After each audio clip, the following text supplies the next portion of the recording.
I'm gonna show you how to do the absolute most basic bun, but make it look adorable.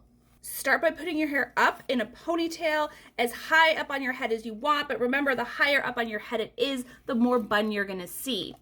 You can leave down any hairs you want or put it all back. It really doesn't matter. It's up to you. I just think it's cute when it's down. Then you're going to take your hair tie and you're going to make a ponytail and tie it as tight as you need that it's going to stay. On your last tie, for me, I need to tie it 3 times for it to stay. You're just going to pull it through and make one of these sad little half loopy buns. You don't need a lot of hair for this.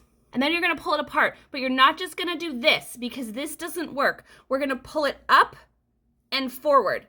And it's gonna make it a lot cuter. We're gonna keep doing that up and forward and grabbing different parts of the bun as we do it, and this is gonna make the bun big and fluffy and cute. Then we're gonna take our base if we really want a full base. You don't have to do this part if you want it more slick, but I like to grab near the hair tie here and you just gently pull forward.